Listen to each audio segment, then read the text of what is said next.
YouTube. All right.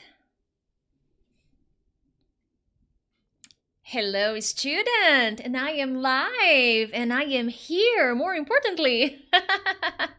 Thank you so much for joining. This is a live lesson to fire up your English so that you can become a more confident English speaker who can talk to anyone, anywhere, anytime in English. Yes, it's another day, another lesson.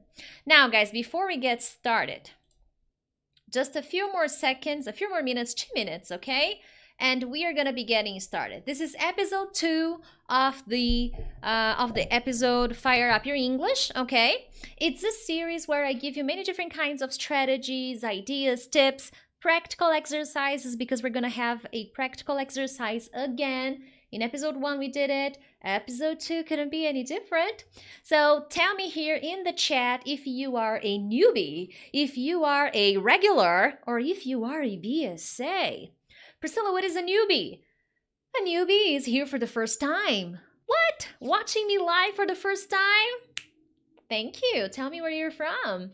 A regular is someone who is always or frequently here. Maybe you don't catch all my live lessons, but you are very frequently here. You're always trying to participate a little here, a little there, so you are a regular. A BSA is my student in my online English program. You may watch lots of lessons, but you are also a BSA. You are my student in my program, the Real English Academy. Now, I see that everybody is watching. There are people on Facebook. Everything is okay over there. Here on YouTube is okay as well. We have a newbie from Indonesia, regulars, and lots of regular students. That is great. Regular and BSA. So you are a BSA. You got it, girl. That is awesome.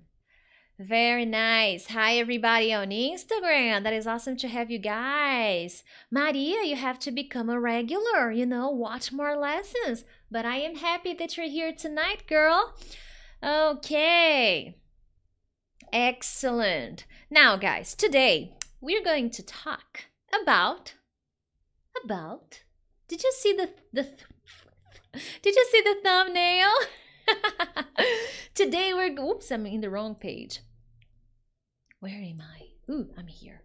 Guys, today we're going to talk about a strategy that I learned while I was studying at Harvard, okay?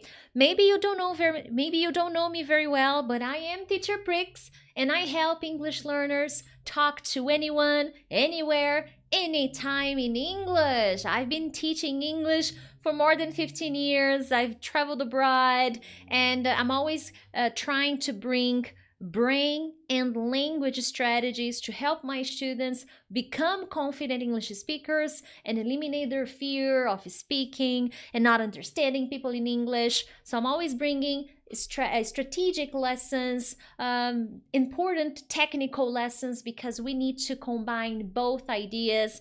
And as I told you guys, some of you know, some of you don't, I had the opportunity of going to the United States, and I lived there for 2 years. And while I was there, I was already fluent. I was already a teacher when I went to Boston, when I lived in Boston. So when I was there, I was already a teacher, but I took this time off to live there and enjoy the culture, enjoy the place, visit places.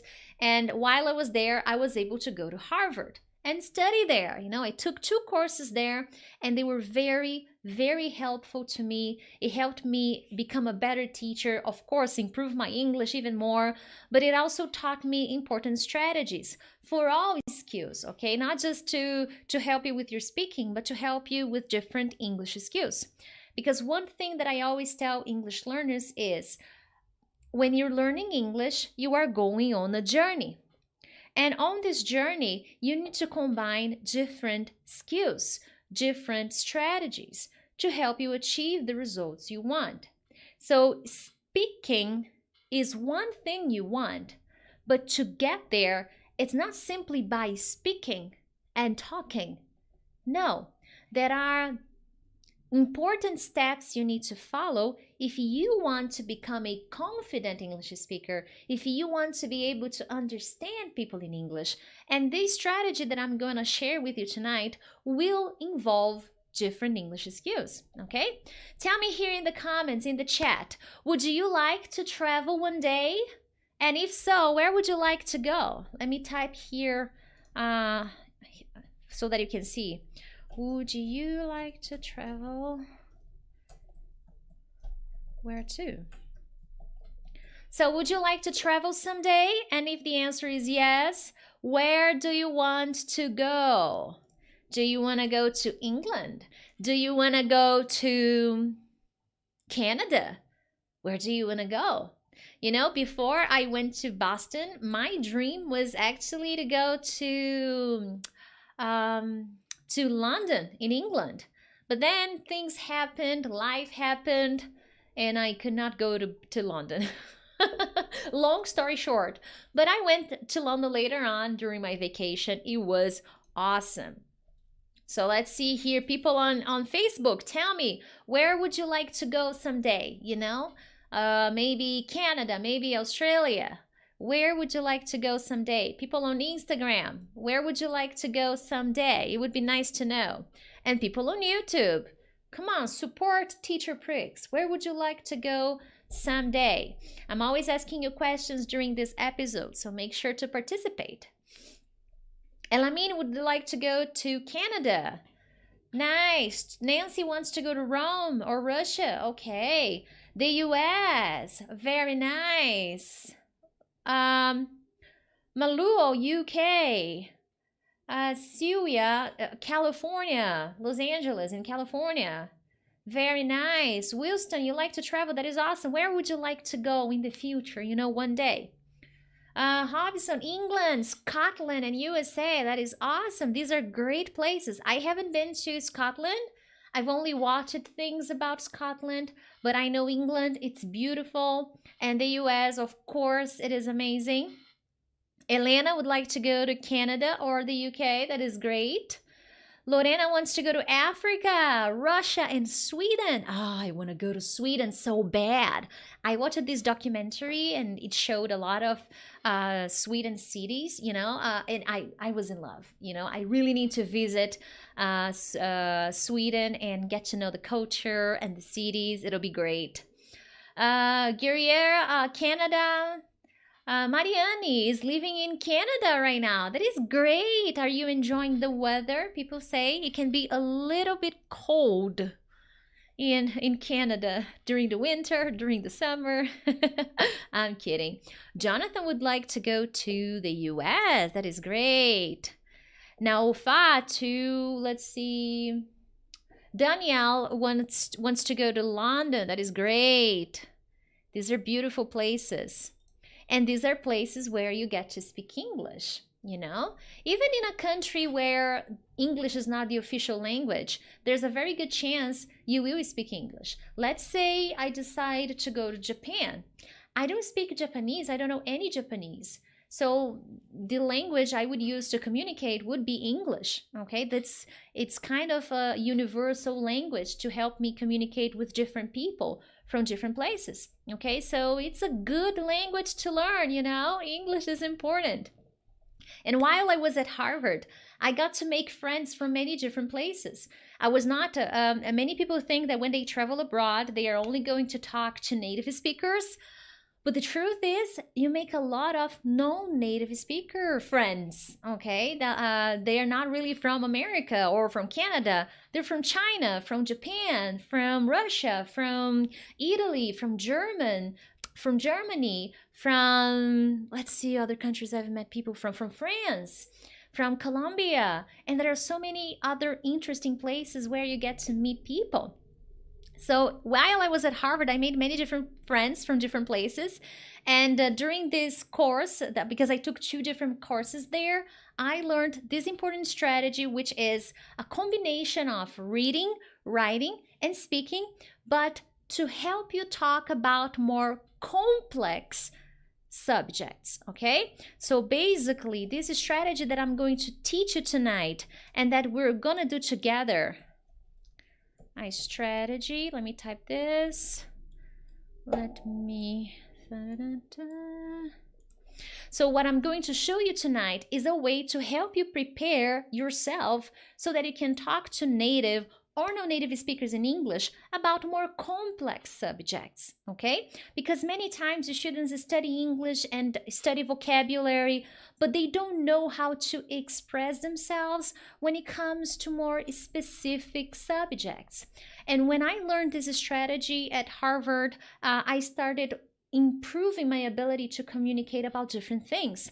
And that's what I want to do with you guys. That's what I do inside my program, the Real English Academy. I'm always making the BSA talk about different subjects because that's a challenge and that's something we can improve, that we can work on, okay?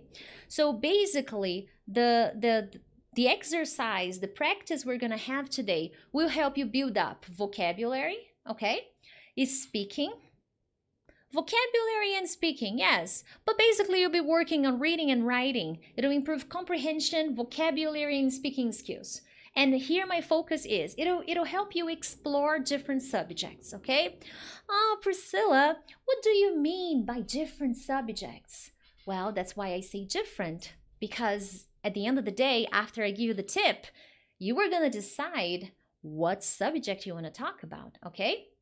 So that's why I say different, because you can apply this strategy to pretty much any subject you want to talk about, okay? So once I had an oncologist, he was my client, and I applied this strategy. We talked about very different subjects, different kinds of diseases and cancers, because that was his specialty. But I've also had students who were actors and actresses, artists, singers. So you can use this strategy, adapt it, and use to talk about many different things to help you better prepare yourself to talk about different things. And as a result, it'll help you improve your vocabulary, your reading, and speaking comprehension in general, okay? Now, my focus here is I want you to be able to describe, to speak about facts and your opinion. These are two important things and they are different. A confident English speaker is able to describe a fact, describe something, and also express his opinion about that fact. And very often, students confuse these two things. They confuse describing something and sharing their opinion about something. And with the exercise that I'm going to show you guys and that we're gonna do together, we're gonna work on both. We're gonna practice doing both, okay?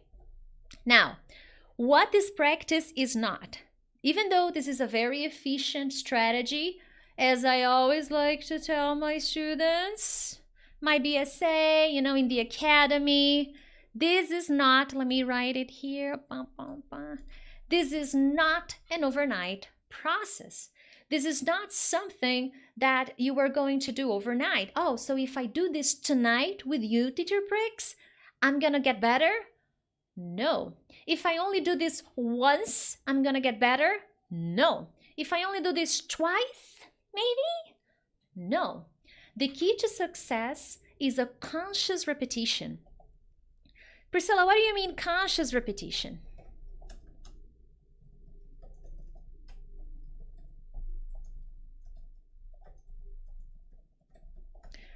A conscious repetition means, whoopsie daisy. Basically, a conscious repetition means you are repeating a process that will allow you to become a better speaker. You're not only repeating an exercise, because when you learn to repeat a process, you can do this for the rest of your journey, for the rest of your life, whether it is to learn English, to learn Italian, to learn anything you want to do. So when you are learning to do something, to do a kind of practice that I'm going to show you, I'm teaching a conscious repetition that you can apply and do and use different materials, different subjects. That's what I'm doing here. I'm teaching you to think for yourself so that you can repeat the process, not simply the exercise, okay? It's something that will require you to think more about the practice you are doing. Okay, so it is not an overnight process. It's not passive work either. Okay, let me type this here.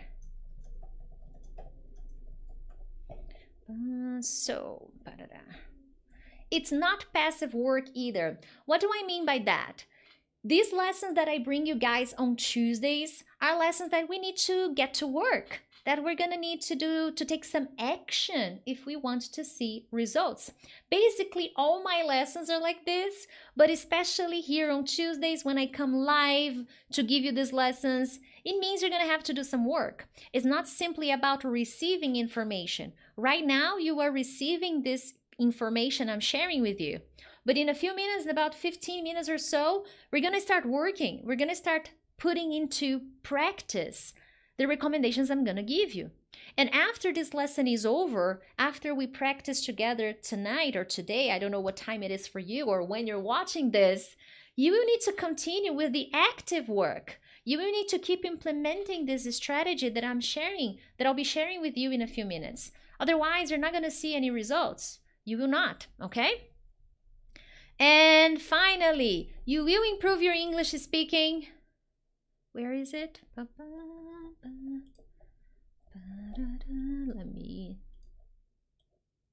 And finally, you don't need a speaking partner to do this kind of practice.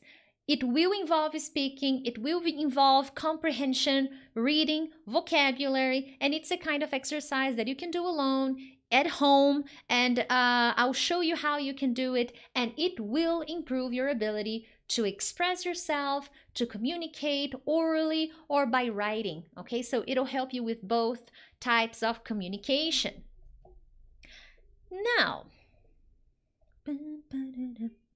as I said, the exercise we're going to do will help you talk about more complex subjects. So what is not a complex subject? My last weekend. Can I use this exercise to talk about my last weekend, to improve how to talk about my last weekend? This is not the best exercise because it'll help you do more than just talk about your last weekend. Will this help you with, oh, I need to go to the supermarket? Will this help me with that? No, it'll help you describe things you feel, things you believe, things you care about. It'll help you have a good conversation with someone. And many times the students get a little nervous when it comes down to expressing themselves more deeply in more serious conversations. And that's what I want you to feel, to have. I want you to feel more confident when describing those things. You know, one interesting thing that I do inside the academy is to use this strategy with the students. Inside the academy, each module has a different kind of subject that will help them work on vocabulary, reading, listening, and as a result, their speaking.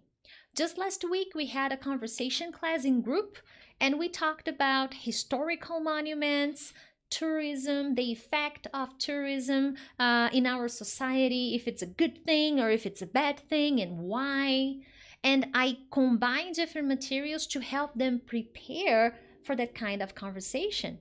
And the students did a wonderful job because they were able to express a little bit about what they felt about that particular subject and share a little bit about their countries and the things they have available there and how they feel about tourism in their cities and in their countries and if it's a good thing or not.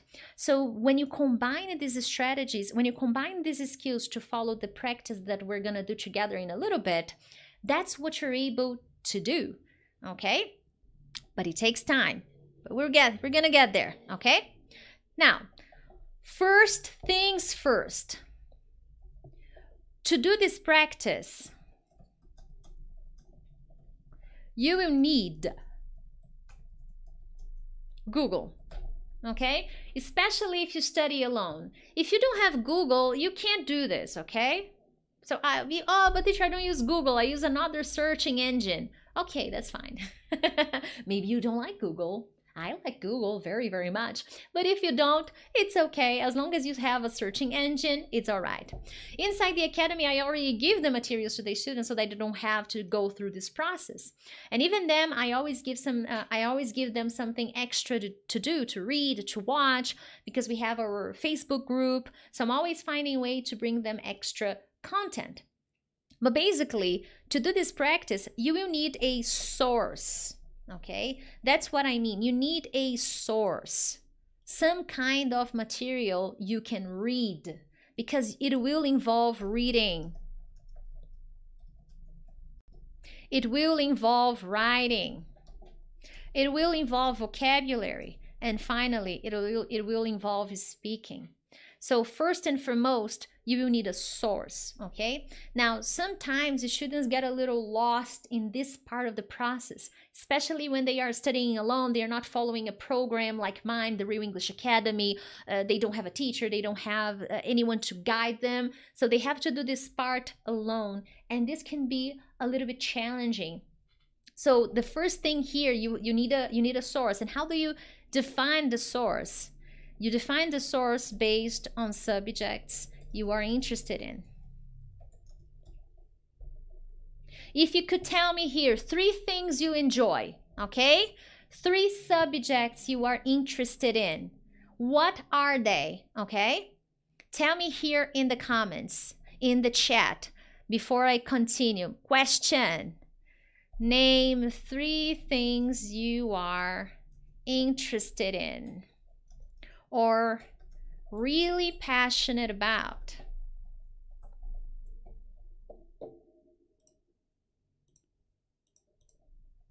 So go. I'll give you some time because we have a delay.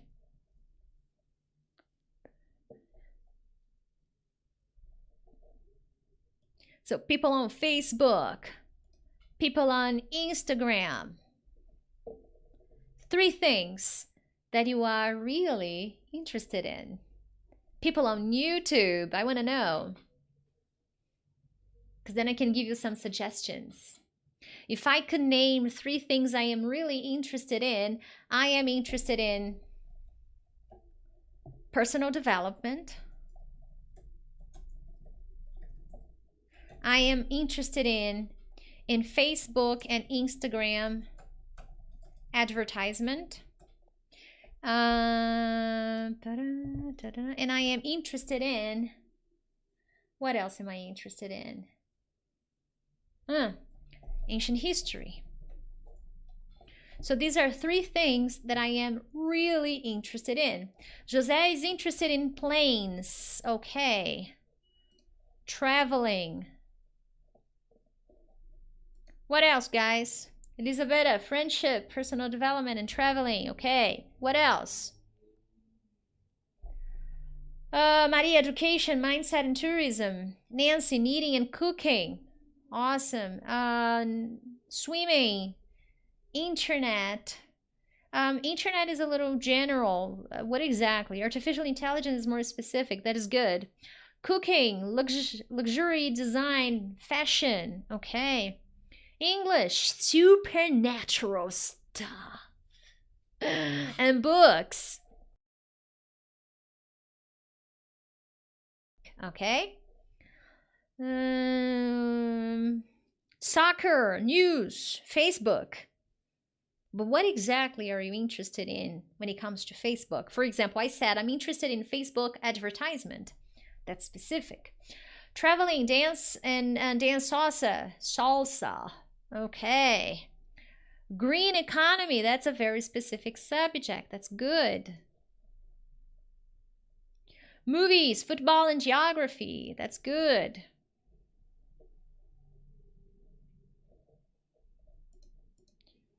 For some reason on Instagram, I don't get to see what people are writing. What a shame. Music, movies, and English. Traveling and reading books. Now, okay, so you define your 3 subjects. Now you have to get a little bit more specific, okay? When you type this on Google, you're going to get, for example, I'm going to type here ancient history.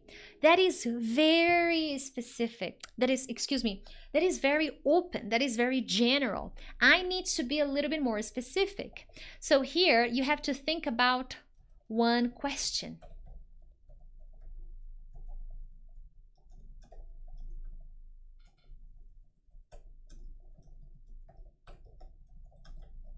So here you can Google a question about the subject.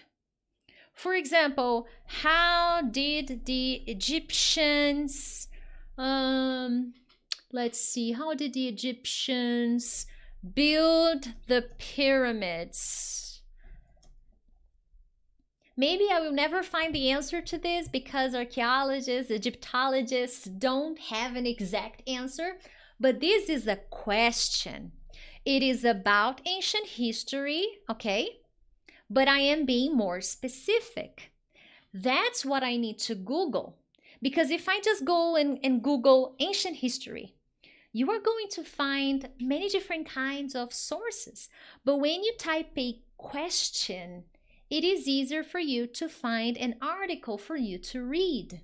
So always think of questions, okay? Don't traveling. Okay, traveling is very open.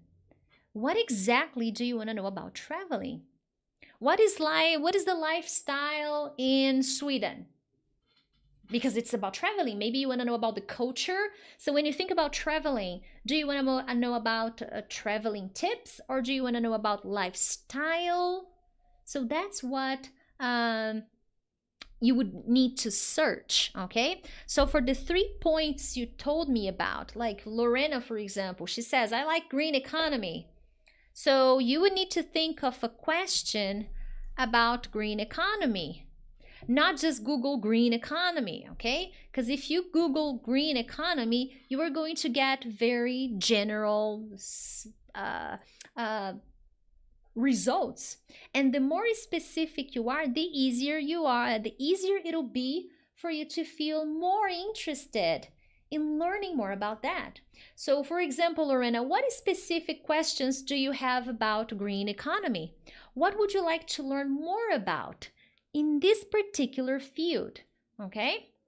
So Emma is interested in cooking. What exactly do you want to learn more about? A specific recipe, or a specific cooking strategy, or maybe about gastronomy in specific countries. So the more specific you are, the easier it is for you to find a good article for you to read. Because Google is a great searching engine, but if you don't give it good ideas, suggestions, it will give you very general results, okay? So how can people around the world reach a conscious care or education about the thing that is happening in the world that I can't say here on YouTube, because YouTube doesn't like this word? That's great, okay? That is more specific, and probably the results Google will give you will be very specific. And this will help you save time. And it also helps you understand what exactly you want to talk about, okay? Because I love talking about Egypt and the pyramids and the pharaohs and the mythology, Greek mythology. So when I Google these subjects, I'm very specific, because then Google will give me better materials for me to read about, okay? Now, the next thing. You found something, okay?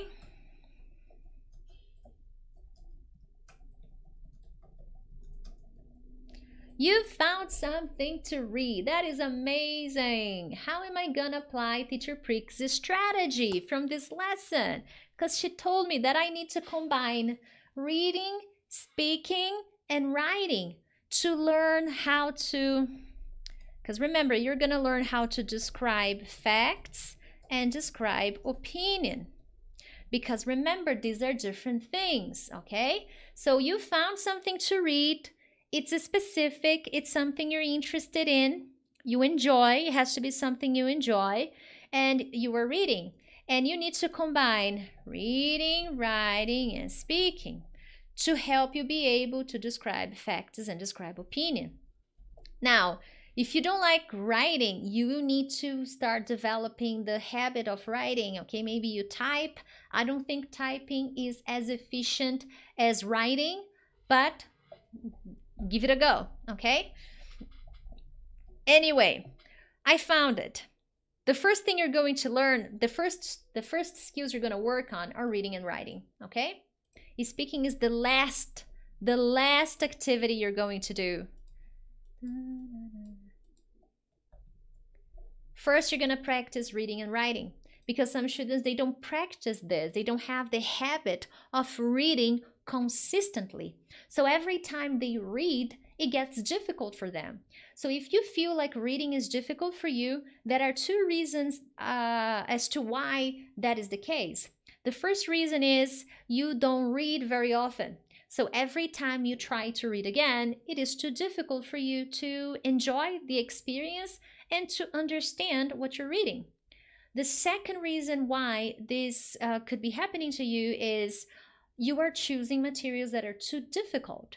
And because of that, you lose the motivation to read because it's just too hard. So always respect your level. Let's see what happens.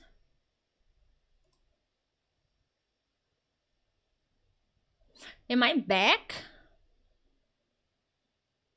Let's see.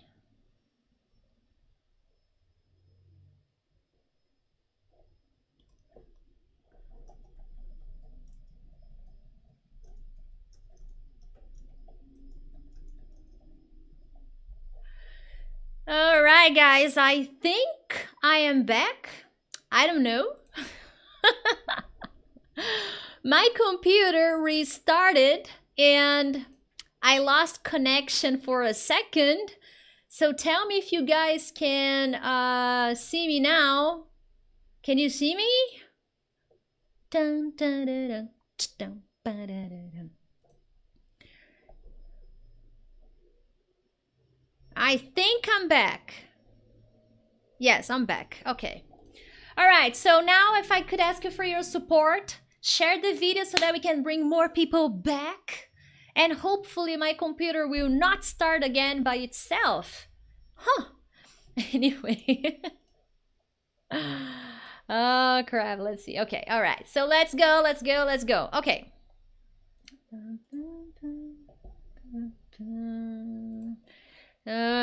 Let me...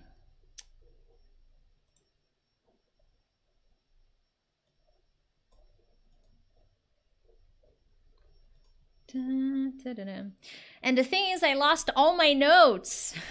Oh, man. But it's okay. I'm grateful, even though...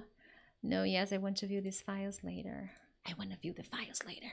Okay, guys. So as I was saying, help me find where I was before, okay? I was talking to you guys about finding a good article, okay, that is connected to something you want to know more about, asking a specific question. Okay, I remember now. I remember what I had to do after we lost connection for a few minutes. Now, the first thing you're going to do is you're going to work on reading. Oh man, I lost all my notes because I prepared the lesson in advance and I don't have my notes anymore. Oh no, but it's okay. I'll remember. Okay, so first you're gonna work on reading and writing, and finally you're going to work on speaking. Because as I said, we need to learn to describe the facts. Oh man, okay. I remember something now. You're gonna learn to describe the facts and describe opinion. Oh no, it's here. Describe the facts and describe opinion. Let me close this for a second. Because I prepared an article for you guys. So let's see. Let me take this away. Close everything. Now let's open again. Where do I see missed files? More documents. Let's see. Ah, oh, crap. I can't believe I lost this shit. Let's see what I'm gonna do. Okay, so now what I prepared for you guys and I lost, and I will have to do it again very quickly. I love to be under pressure, you know? It is so cool. I Googled a subject and I improved the article a little bit because it was very long and I just wanted to do a short demonstration of what I mean. But here we're going to do this together, okay? Basically, I created an article. Let me get back with the... let's see, Fluency Cube.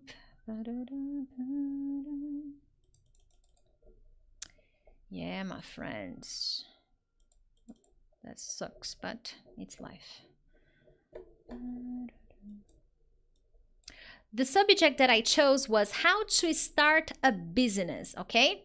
And I will, after class, after the video is over, I will make sure that I post this somewhere so that you guys can have access to it, okay? But basically, the article, let me share my screen.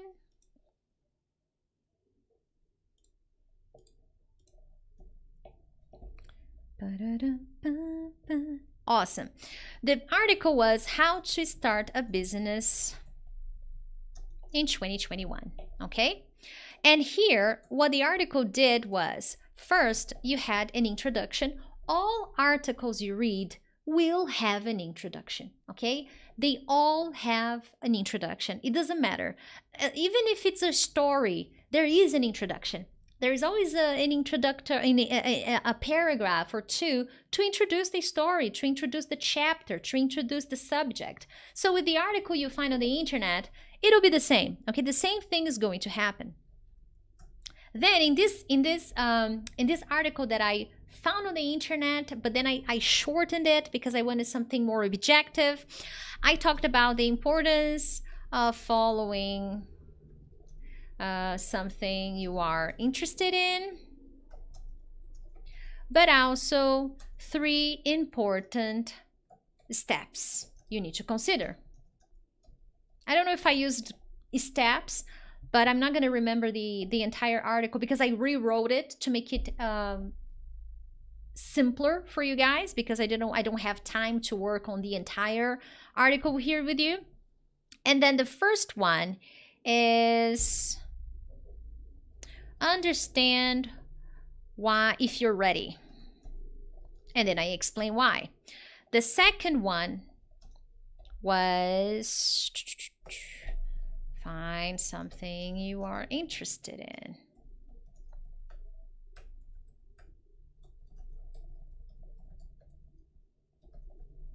Okay, so basically the article I wrote, which I lost because I didn't save it in my computer, yay, that is so cool, was talking about an introduction to starting a business, how to start a business, okay? So in this short introduction, I introduce the subject. And you will find this whether it's in green economy, traveling, supernatural subjects, cooking, everything you read will have this pattern, okay? An introduction that could be 1, 2, 3 paragraphs, and then the continuation, the explanation. And right at the introduction, I say, well, you need to follow these 3 elements, okay? And the elements were understand if you're ready, find something you're interested in, and do research. What we're not going to be able to do here is we're not going to read the article together because it's gone. It's dust in the wind. But what is the first strategy that you need to follow? Reading and writing. So basically, you would need to spend, oops, let me fix this. You would need to spend a little bit of time, okay, maybe 10 minutes, 15 minutes. It depends on how long the article is, but 10 to 15 minutes would be a healthy amount of time reading the article. And maybe you can underline the sentences you don't understand, that you don't know, the words you don't know. And after you read the article, then you can start practicing a little bit of writing. And that's when we come to describing the facts. This is something that you can do, describing the facts. Because what is this? Basically, you describe.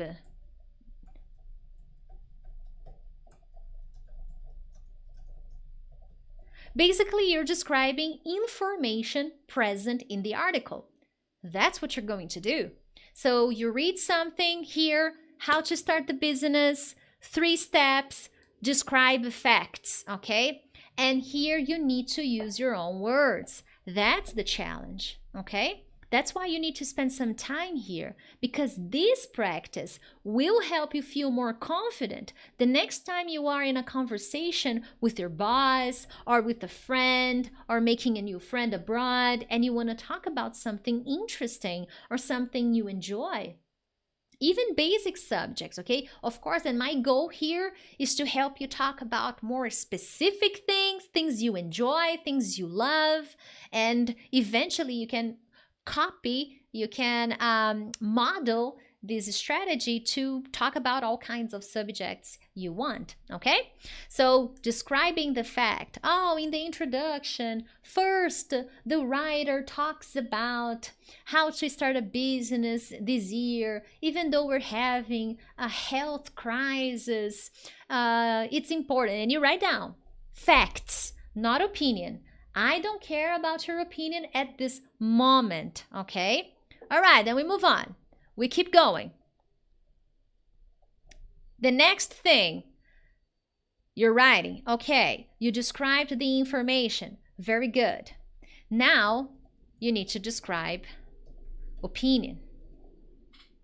Because every time you watch something, every time you read something, every time you listen to a podcast, you should be working on describing your opinion. But the problem is when students confuse these two guys because they're different. So first, you need to practice describing facts, and then you practice describing opinion. And opinion can be a very general term, and sometimes the students get a little lost because they don't practice expressing their opinion in English as much as they could. They only answer questions. But here I want to know your opinion about the article. What is your opinion about it? Do you agree? Do you disagree? How do you feel about it? And that's the goal here. And you can practice this by writing. So first we're just practicing writing, reading and writing. And now you are teaching your brain to see the difference between describing the fact, just describe the information present in the article, and then describing your opinion. Okay? And at this moment, when you have to sit down and write, what is my opinion about this subject? You may need a little bit of time. This is actually a challenging activity that will help you a lot with your English, describing your opinion about something you read. Actually, when I was at Harvard, I had to do this practice every class. Every class we had to bring something new, a different article or a different video, documentary, and we had to do both. We had to describe facts and then describe opinion. Okay, we had to do different things, and we had to do it both in written language and spoken language, okay? And when we did the spoken part, no paper, no more paper to help me. I couldn't see my notes because when you read, you're not practicing your speaking skills, you're just reading, okay? So pay attention to that. These are different practices. So by following this habit on a consistent basis, I improved my ability to express my opinion in spoken language. Agree, disagree, why? Why do I feel about this? What do I feel about this? Do I agree? Do I disagree? Why? And that helped me a lot in conversations, because in conversations, you are constantly sharing your opinion.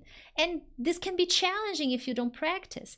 So here you are practicing this exercise in a safe environment, in an environment that it's just you, using something that you are interested in, that you're interested in learning more about, okay?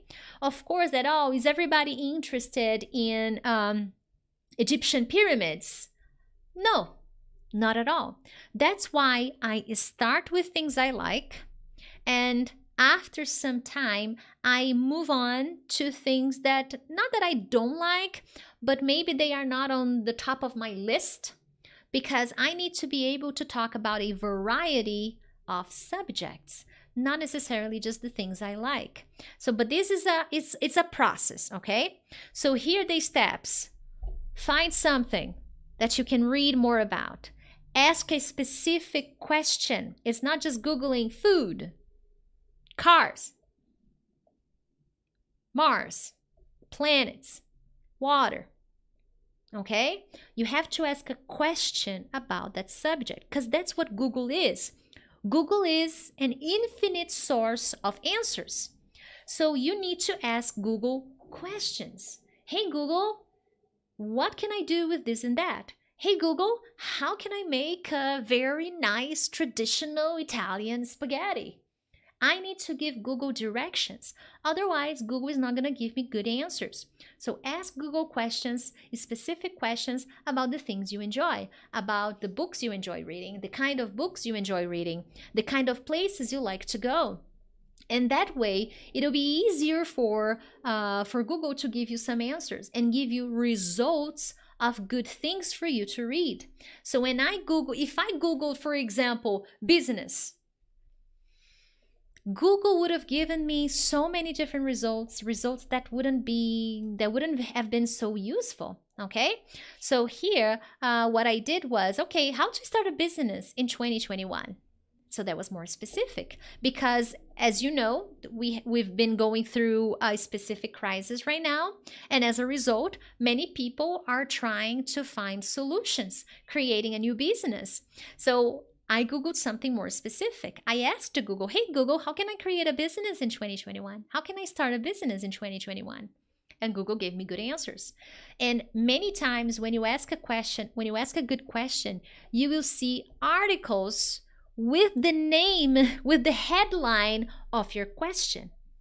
That's how you know you are Googling the right kinds of materials, when you Google the question and you see articles with the exact question you asked, okay? So that's a sign that you're giving Google a good direction to help you study a better source, okay? Of course, there are other things you need to analyze, but at the end of the day, this is a good way to start, okay?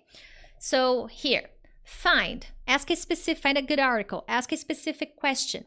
First, you work on reading and writing, okay, to help you build up the confidence and the vocabulary. Because as you're writing, let's say you are describing the facts, you are describing the information you read in the article. Okay, I'm writing, all right. I don't know how to say this. You Google. Of course, I'm not saying that you should Google the entire translation of a sentence. No, but if you don't know a word or a verb in English, then you have to Google, okay? One thing that I always do is, let's say I'm studying Italian, there are many words I don't know in Italian. In English, I don't have this problem anymore, but in Italian, I still do. So I'm writing something, I follow the same method, okay? The same method I apply on my students in the academy, I apply on myself to learn Italian, to learn things in other aspects of my life. So let's say I don't know a word in Italian, I don't know a verb, okay? I Googled the verb, but I don't Google the verb, the exact translation. I Google the infinitive form of the verb. And then after I see what the verb is, then I type in Italian on Google, conjugation of the verb, blah, blah, blah, in Italian. And I do that search in Italian. And then I see results in Italian. I don't see them in my language anymore. So there are ways for you to Google information. So maybe you need the simple past form of bring, but you don't know bring in English. So you Google bring. But then the past form of bring, you can Google in English. What is the past form of bring? What is the conjugation of bring? What is the present perfect form of bring? Because you will see, it's a much better way than simply Googling the translation, because you may get the wrong result, okay? But as you're writing, you are gonna see the kinds of words you don't know how to say in English, and this is good. This is practice. This is going to prepare you for the real world. It will also give you an opportunity to describe something in English that you don't know. Maybe you don't know an exact word. Can you find a way to explain something? You know, it's something that I always teach my BSA in the academy. Okay, you don't know the exact word. Work around. You know, last week again, there was another BSA. She was explaining her opinion. She was describing her opinion, and then she didn't know the word. Then she immediately used the techniques that I teach inside the academy, and she worked around and she explained what she wanted to say. And I was able to understand, people were able to understand her. So that's how this kind of practice helps you understand what you know and what you don't. So you write, you describe the facts. After that, you describe your opinion. What do I think about this? Do I agree with these steps? Do I disagree? Why? These are basic questions you always answer because sometimes, again, students don't know what to answer. Like, what is my opinion? Simple. Agree, disagree, why? I agree with point 1, I don't agree with point 1. I agree with point 2, I don't agree with point 2. And always explain why. Why do you agree? Why do you disagree? Because in real world, we are constantly sharing our perception of things, our view of the world. And that's what I want to prepare you to do. I want to prepare you to speak the real English. That's how you do it, okay?